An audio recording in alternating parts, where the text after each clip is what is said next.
안녕하세요. 오늘의 사연 시작하겠습니다. 저는 이제 막 40대에 접어든 평범한 남자입니다. 저에겐 아무에게도 말하지 못할 비밀스런 관계가 있는데 썰루나 채널에서만 특별히 공개해 보려고 합니다. 저는 어렸을 때 큰 열병을 앓고 나서 독특한 체질을 가지게 되었습니다. 다른 게 아니라 남자의 상징이라 불리는 그것의 크기가 커진 것이죠. 아마 평균의 2배가 넘을 겁니다. 열병을 앓았을 때 병원에서도 병명을 알지 못했다고 하더군요. 보름 정도 인사불성이 되었다가 갑자기 멀쩡히 깨어났다는 이야기를 들었습니다. 그 소문을 들은 친구들이 저와 함께 목욕탕에 가자고 했습니다. 친한 친구들과 몇 번 목욕탕에 갔는데 제가 큰 물건을 가지고 있다는 소문이 삽시간에 퍼졌습니다.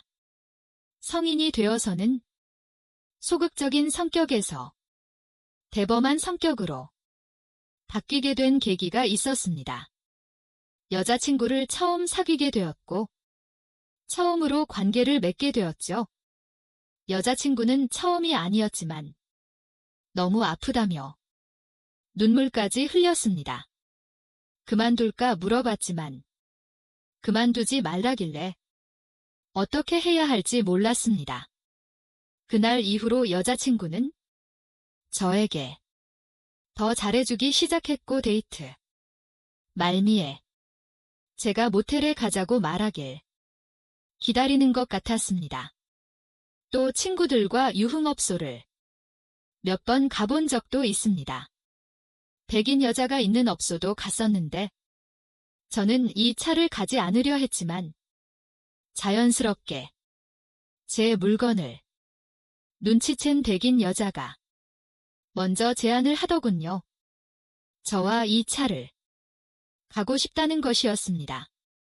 공짜라서 거절할 이유가 없었죠. 하지만 그녀 역시 많이 아파했습니다. 백인은 사이즈가 다르지 않냐고 물었더니 사람마다 다르다고 하더군요.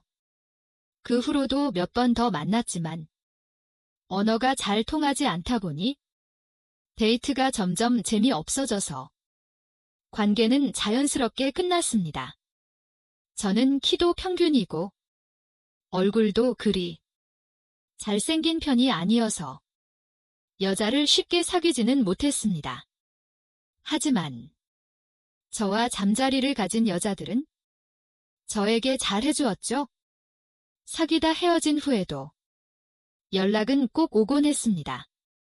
성격 차이로 헤어진 관계였는데도 그 정을 잊지 못해서 다시 연락이 오는 것이 저에게는 좀 의아했습니다. 직장에 다니기 시작하면서 결혼을 해야겠다는 생각이 들 무렵 어머니가 선을 보라고 권유하셨습니다. 어머니와 단둘이 사는 여자인데 그녀의 어머니가 재산이 좀 있다고 하더군요. 그런 여자가 저에게 관심이나 있을까 싶어 처음에는 좋은 말로 거절했지만 중매쟁이는 계속 만나보라고 권유했습니다.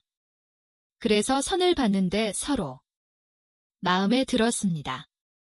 우리는 좋은 관계로 발전했고 급기야 혼담이 오가는 사이가 되었습니다. 양가 인사를 드리고 나서 아내는 저와 꼭 결혼하고 싶다고 말했습니다. 아마도 저와 함께 밤을 보낸 후에 그런 마음을 확신하게 된 것 같았습니다. 저 역시 아내와 결혼하고 싶었죠. 아내의 집에 처음 인사를 갔을 때 단호한 성격이신 장모님이 너무도 자상하게 저를 대해주셨습니다. 무남동녀 외동딸인 아내와 함께 살면 자상한 엄마 같은 장모님이 생길 거라는 기대감도 들었습니다. 저희 어머니는 말도 거칠고 성격도 강한 전형적인 경상도 아줌마 스타일이십니다.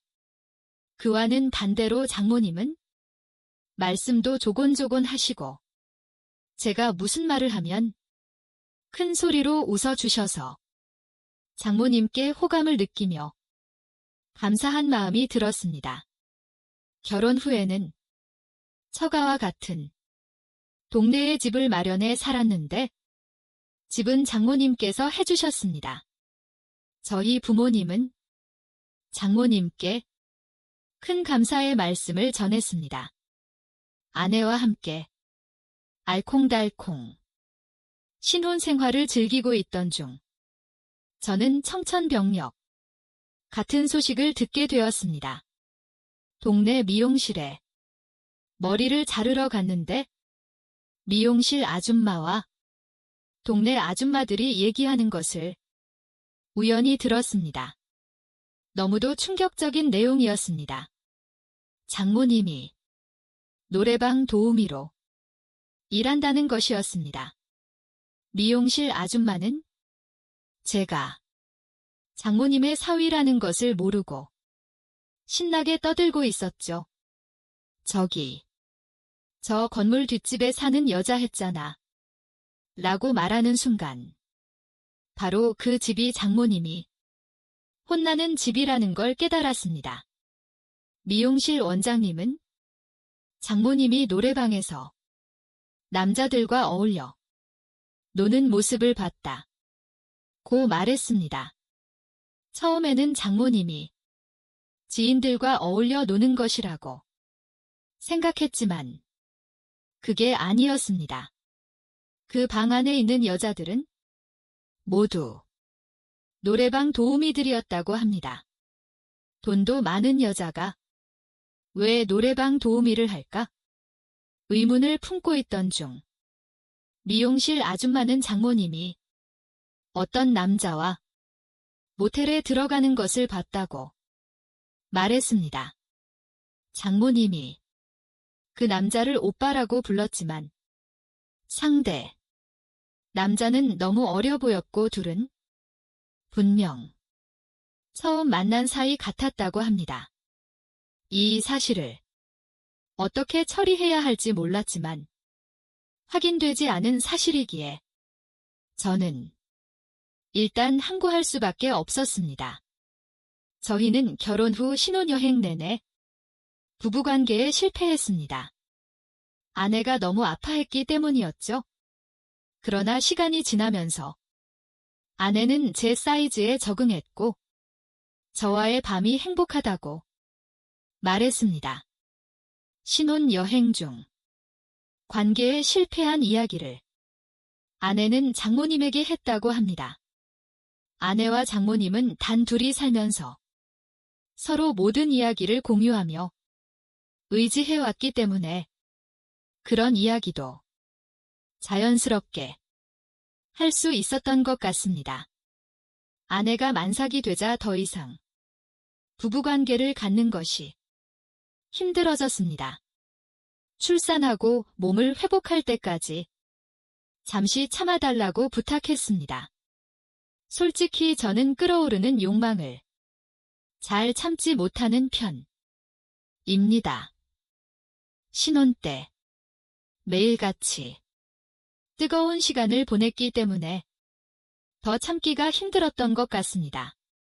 어느 날 회사에서 회식이 있던 날이었습니다. 저는 부장님의 온갖 수발을 들며 술을 따라드리고 부장님의 조사를 받아주다 보니 어느새 술자리가 끝났습니다. 부장님은 저에게 함께 갈 곳이 있다며 따라오라고 하셨습니다. 부장님이 저를 끌고 간 곳은 노래방이었습니다. 이틀거리며 카운터에서 주인과 무슨 이야기를 나눈 후 현금을 내고 방으로 들어갔습니다. 저는 부장님을 부축해 방으로 들어갔고 잠시 후 도우미들이 들어왔습니다. 그런데 그중 한 명이 장모님이었습니다. 순간적으로 얼어붙은 저와 장모님은 서로를 모른 채 할 수밖에 없었습니다.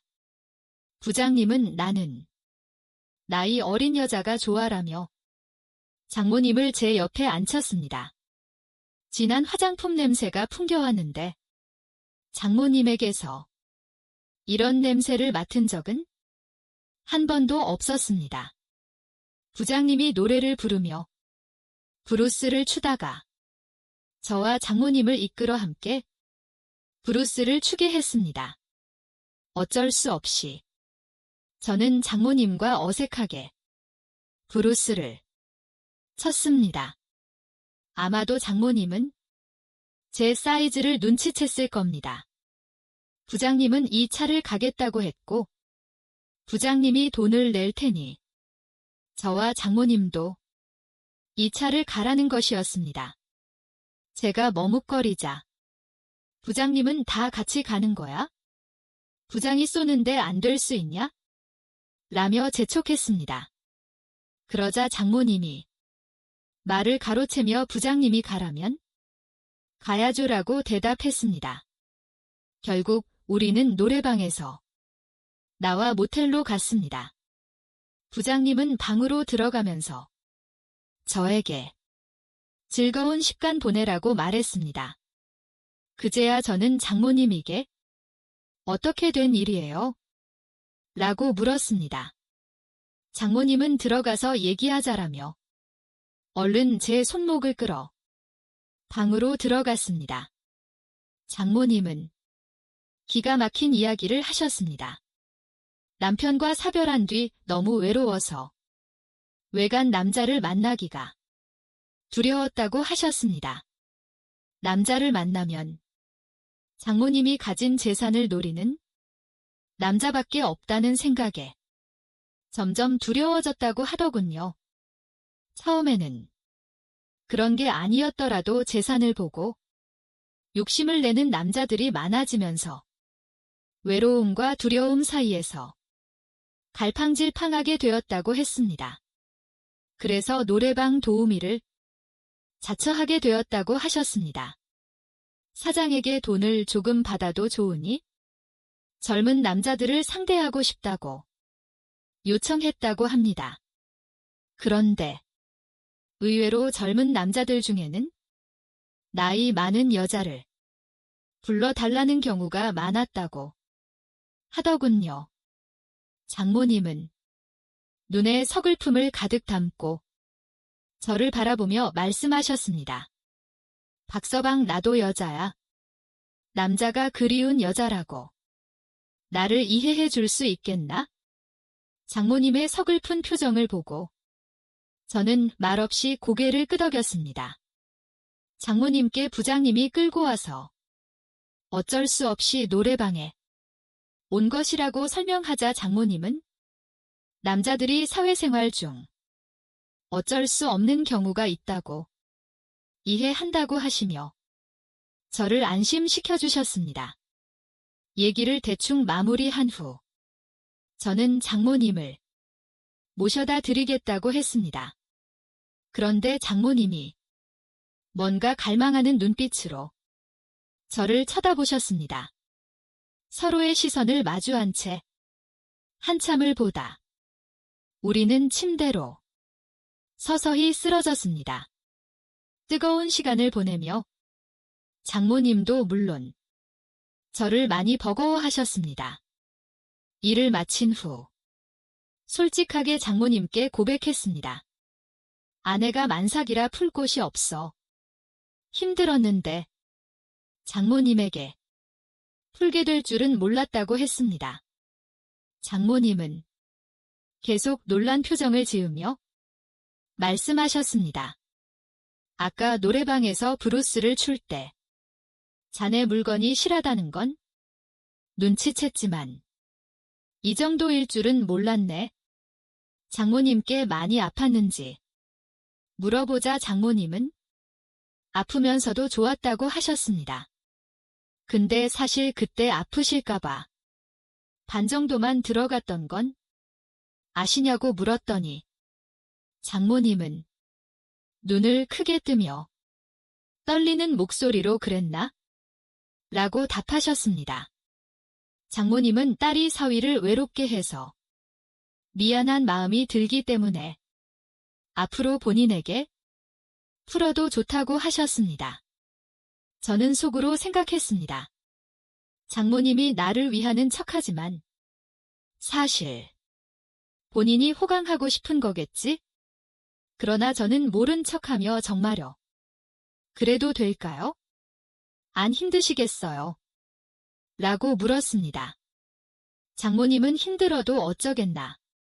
자네가 참을 수 없는 사람이 되는 것보다는 나은 거야. 자네 딸과 자네를 위한 거야 라고 대답하셨습니다.